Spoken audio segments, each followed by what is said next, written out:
Hi అండి. Welcome to our channel. Bhanumathi Bhanumathi ఆరో భాగం. ఏంటి ఆ సాధువు చెప్పింది నా గురించేనా? నేను మనసు పడ్డ అమ్మాయి అంటే భానుయేనా తనతోనే నా పెళ్లి జరుగుతుందని చెప్పింది? సరే, అది పక్కన పెడితే నా తప్పు లేకుండా ఒక ప్రాణం పోయిందా? ఎలా? ఎవరిది? అసలేం జరుగుతోంది అర్థం కావట్లేదు నాకు. ఎలా తెలుసుకోవాలి? అసలు ఆయన చెప్పిన దానికి అర్థం ఏమిటి? అని అనుకుంటూనే నిద్రలోకి వెళ్ళాడు జై. అక్కడ భాను కూడా ఏంటి నాకు మళ్ళీ పెళ్లి జరుగుతుందా? నాకు అన్యాయం జరిగింది అంటే నా పెళ్లి అయిన తర్వాత జరిగిన దాని గురించినా ఆ స్వామీజీ చెప్పారా? నేను ఒకరి ప్రాణం కాపాడతానా? ఎవరిది? ఆ ప్రాణం అంటే ఎవరికైనా ప్రాణం పోయే పరిస్థితి రాబోతోందా?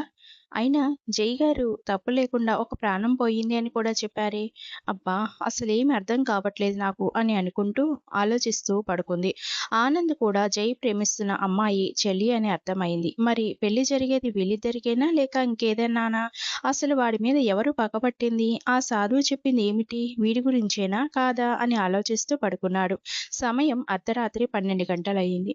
జై ఇంట్లో అందరూ మంచి నిద్రలో ఉన్నారు.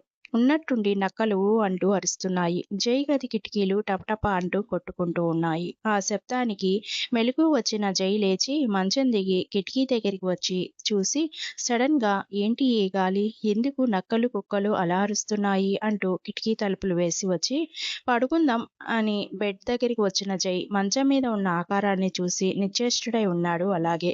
ఆ ఆకారం మంచం మీద నుండి గాలిలోకి ఎగురుతూ జై దగ్గరికి వస్తుంటే జై గట్టిగా దయ్యం దయ్యం అంటూ అరుస్తూ బయటికి వెళ్లేందుకు తలుపు తీస్తుంటే అది రాలేదు. దాంతో జై ఆశ్చర్యపోతూ ఏంటి డోర్ రావట్లేదు అనుకుంటూ అమ్మ నాన్న తమ్ముడు అని అరుస్తూ ఉన్నాడు గట్టిగా. ఆ ఆకారం జై గొంతు గట్టిగా పట్టుకుని పైకి లేపి నువ్వు ఎంత అరుస్తున్నా కూడా ఎవరికీ వినపడదు. నీ చావు నా చేతిలోనే తథ్యం హహహ అంటూ నవ్వుతోంది. జైకి ఊపిరి ఆడకగా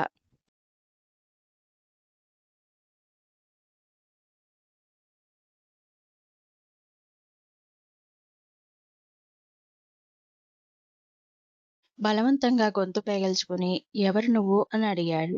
అది విన్న ఆకారం పెద్దగా నవ్వి నేనెవరు అని అడుగుతున్నావా? నేనెవరో నీకు తెలియదా? అంటూ ఇంకా తన పట్టు బిగించింది. అప్పుడే జైకి మీకు భయం అనిపిస్తే ఆంజనేయ స్వామిని తలుచుకుంటూ ఉండండి అని చెప్పిన భాను మాటలు గుర్తుకు వచ్చాయి. దాంతో ఆంజనేయ స్తోత్రం మనసులో మననం చేస్తున్నాడు జై. అలా ఆంజనేయ స్తోత్రం చదువుతున్న జైతో ఆపు ఆపు అంటూ అరుస్తూ అతన్ని వదిలేసింది అది. ఆ ఆకారం జైని వదిలేయడంతో అతడు కింద పడి లేచి ఆంజనేయ స్తోత్రం బిగ్గరగా చదువుతూ ఉన్నాడు. దాంతో ఆకారం కోపంతో జై వైపే చూస్తూ ఇప్పుడు నువ్వు తప్పించుకున్నా నేను నిన్ను వదలను. నా ప్రాణం తీసిన నిన్ను నీ ప్రాణం కూడా తీసేదాకా వదలను అంటూనే మాయమయ్యింది. అప్పుడు జై అమ్మయ్య అంటూ ఊపిరి పీల్చుకుని నుదురు మీద తగిలిన దెబ్బకి గొంతు దగ్గర ఆయింట్మెంట్ రాసుకుని పడుకున్నాడు. మర్నాడు ఉదయం డల్గా ఆఫీస్కు వచ్చిన జైని చూసి ఏమైంది సార్? ఆ దెబ్బేంటి? అని అడిగింది భాను. అబ్బే ఏం లేదు. చూసుకోకుండా వస్తుంటే ఇంట్లో తలుపు తగిలింది అంటూ అబద్ధం చెప్పాడు. అవునా? చూసుకోవాలి కదా సార్ అంటూ ఆ రోజు ప్రోగ్రామ్స్ గురించి చెప్తుంటే భాను తర్వాత చెప్పు ప్లీజ్. ఏమున్నా సరే కొద్దిగా తలనొప్పిగా ఉంది. ఇప్పుడేం వెళ్ళేను అని చెప్పాడు జై. జై చెప్పింది విన్న భాను సరే సార్ అంటూ బయటికి వచ్చిన తనకి ఆనంద్ కనిపించాడు. భానుని చూసిన ఆనంద్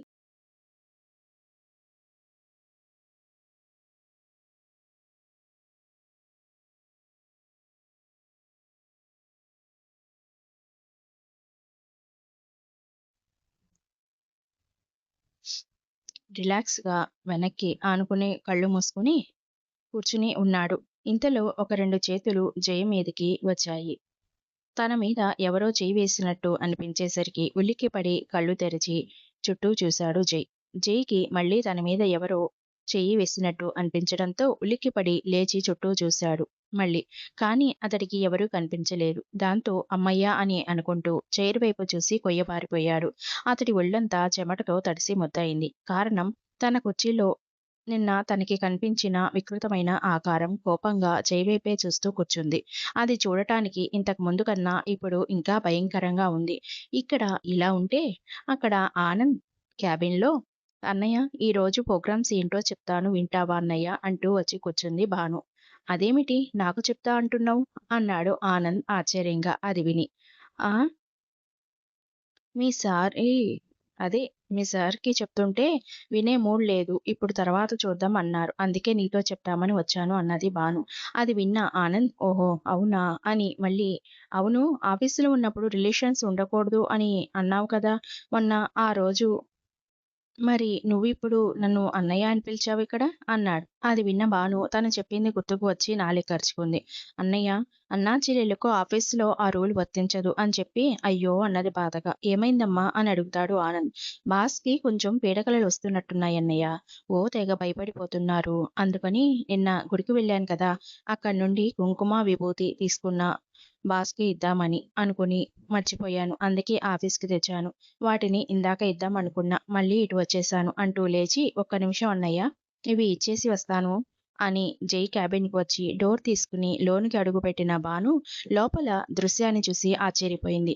అసలు ఏం జరిగింది లోపల అంటే భాను వచ్చి చూసేసరికి జై గాల్లో ఉన్నాడు. ఆ ఆకారం జైని తన చేతులతో పైకెత్తి గాల్లో తిప్పుతోంది గిరగిరమని. భాను ఆశ్చర్యం నుండి తేరుకుని అసలిక్కడ ఏం జరుగుతుంది అని అనుకుంటూ సార్ ఏమైంది మీకు అంటూ అతడి కాళ్ళు పట్టుకుని కిందికి లాగటానికి ప్రయత్నం చేసింది. అయినా జై కిందకి దిగట్లేదు. భానుకి ఏం చెయ్యాలో తోచలేదు. అసలు మళ్ళీ ఇంకోసారి ప్రయత్నం చేద్దాం అనుకుని గట్టిగా జై కాళ్ళని పట్టుకుని లాగింది. దానితో జై కిందకి వచ్చాడు. సార్ ఏమైందని భాను అడిగేలోపే ఆ ఆకారం భానుని ఎత్తి అవతల పడేసింది. భాను అంటూ గట్టిగా అరిచాడు జై. అది చూసి భయంగా తర్వాత ఆ ఆకారం అక్కడ వస్తువులు అన్నీ కూడా చిందరవందర చేసేసింది. అవతల పడ్డ అసలిక్కడ భాను ఏం నిదానంగా జరుగుతోంది అని పైకి లేచి అనుకుంటుంటే మర్యాదగా ఇక్కడి నుండి వెళ్ళిపో లేదా నీ ప్రాణాలు పోతాయి అని చెప్పింది భానుతో. అది విని భాను చుట్టూ చూస్తూ జయగారు ఎవరు మాట్లాడుతూ ఉంది ఇప్పుడు ఆ గొంతు ఎవరిది అంత భయంకరంగా ఉంది ఇక్కడ మనం తప్ప ఎవరూ లేరు కదా అన్నది.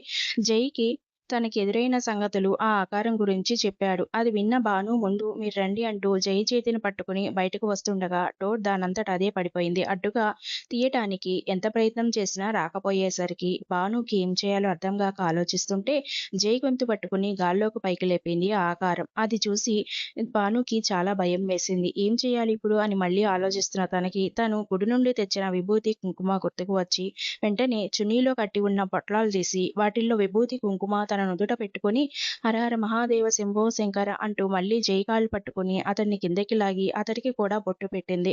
అది చూసి ఆ ఆకారం భాను మీద మండిపడుతూ భాను మీదకి వచ్చి ఆమెను పట్టుకోబోతుంటే వెళ్ళి అవతలికి పడింది అరుస్తూ. ఆ అరుపు విన్న భానుకి అప్పుడు అర్థమైంది. వెంటనే జైన్ పట్టుకుని ఆ రూమ్ నుండి బయటకు వచ్చి ఆనంద్ దగ్గరికి వెళ్ళి అన్నయ్య అంటూ పిలిచింది. ఆనంద్ భానుని జైని చూసి లేచి నించుని టెన్షన్‌గా ఉన్న వారి మొహాలు చూసి ఏమైంది భాను? ఎందుకు మీరిద్దరూ అలా ఉన్నారు? అని అడిగాడు. అన్నయ్య అంటూ జరిగింది చెప్పింది. అది విని ఏంట్రా ఈ కాలంలో కూడా ఇలాంటివుంటాయా? అని అడుగుతాడు ఆనంద్ నమ్మశక్యం కాక. నిజమన్నయ్య కావాలి అంటే నువ్వే చూడు వెళ్ళి అని భాను అనేసరికి ఆనంద్ వెళ్ళి జై క్యాబిన్‌కెళ్ళి చూసేసరికి అక్కడ అంతా నార్మల్‌గా ఉంది. దాంతో మీరే చూడండి అన్నాడు. ఆనంద్ వారితో వాళ్ళిద్దరూ కూడా అంతా నార్మల్‌గా ఉండటం చూసి లోపల ఆశ్చర్యపోయారు. ఏమీ లేదు కదా భాను రూమంతా నీట్‌గా ఉంది. ఇంకా ఏ ఆత్మ కూడా లేదు అనన్నాడు ఆనంద్. భాను తేరుకుని సరే అన్నయ్య నేను గుడికి వెళ్తాను. నాకు తోడుగా వస్తావా? అని అడిగింది. ఇప్పుడా? అని అడిగాడు ఆనంద్.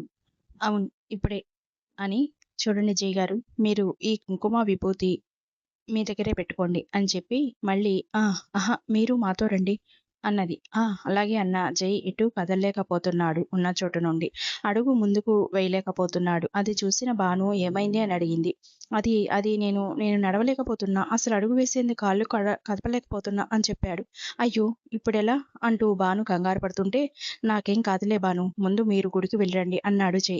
సరే మీరు జాగ్రత్త అని చెప్పి ఆనంద్ అన్నను తీసుకుని బొంకటిపురం బయలుదేరింది భాను. వాళ్ళు అలా వెళ్ళగానే జైకి కదలిక రాగానే ఆశ్చర్యపోతూనే ఇంటికి వెళ్ళాడు.